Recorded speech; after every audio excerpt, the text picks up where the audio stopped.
From then on, she slept like the dead. The king begged like a parrot, hoping to spare the innocent sea. Seeing her broke his heart. Just then, Maleficent was fuming, declaring that this curse was like the family cat, it would always be there, and no one could chew it away. The only way to break the curse was true love's prize. But the king knew there was none in this world.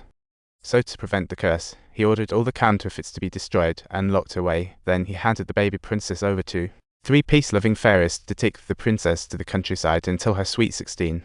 Little did they know, the secret was more public than a parade. Princess cried in hunger, while the nanny munched on a carrot. Even the crows couldn't watch. So while the nanny snoozed, a crow swooped in with a dew flower to feed the princess. Now that's poetic justice. Fed, the princess quieted. Maleficent showed a fierce face at the window, aiming to scare her, but made her giggle instead.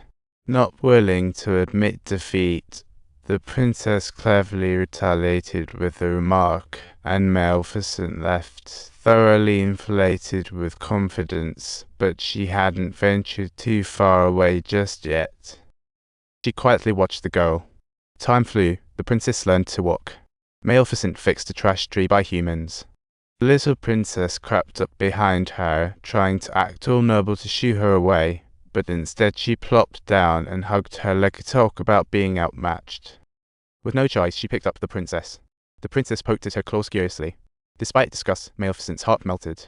Seasons changed. The princess grew safe under Maleficent and Crow's watch. She forgot castle life but was curious about what lay beyond thorny walls. The soldiers spotted the princess near the wall and thought she was Maleficent. She grabbed a weapon for a sneak attack, and Maleficent nearly blew a fuse.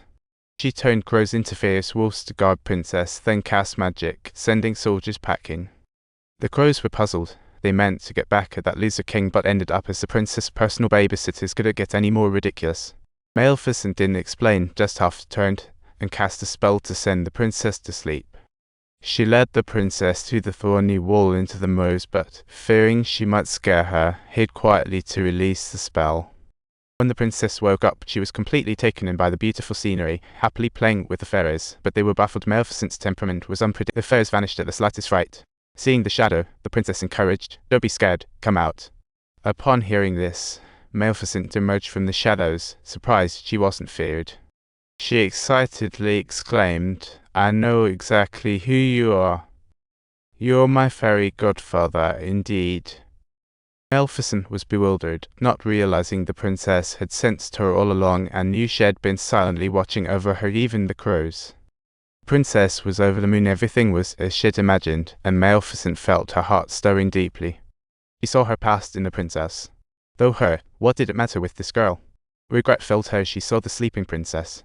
Maleficent regretted it, trying to retract the curse, but once cast, it couldn't be undone. The only solution was a true love's kiss to shatter it. Coincidentally, day before Princess' birthday, met a prince from afar, fell in love instantly. They hit it off quickly, giving Maleficent hope. True love's kiss would wake the princess up swiftly after her birthday slumber. But things always slip out of her grip when she least expects it. The princess was astounded as the fairies accidentally spilled the long-hidden secret. The princess completely broke down, unable to fathom how her fairy godmother could put such a wicked curse on her. In a rage, she stormed into the woods to confront Maleficent. Confirmed, her heart shattered, dejected, she returned to the castle, thinking she would find comfort from her family, but to her dismay, the king met her with no joy and had her locked up. Once inside, her fingers throbbed as if hinting at something, then the princess mysteriously opened a hidden door, moving like a soul lost in thought. She arrived at a room piled high with textiles, and to her shock, the destroyed spindle began to spin again at lightning speed. Meanwhile, Maleficent found the prince, racing frantically to the castle to stop the princess, but it was too late. The princess was drawn by the curse to the spindle and placed her hand on the sharp needle without hesitation. The needle pricked her finger, sending the princess into endless sleep. Arriving, Maleficent felt guilty and urged the prince to kiss her. But with only one meeting, how could their love be true? Witnessing it, Maleficent regretted she should have known true love was a myth.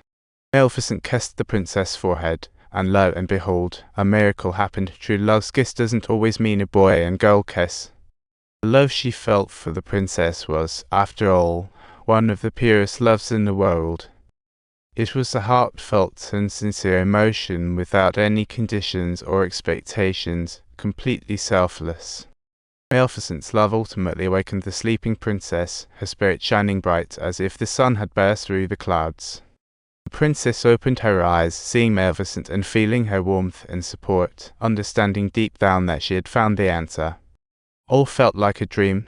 The princess felt empowered. She was going to pursue her true happiness, not just what society expected of her. So, she set off alongside Maleficent on an adventurous quest to find their true love and freedom. If you enjoyed this story, remember to like and subscribe to our channel so we can explore more magical journeys together.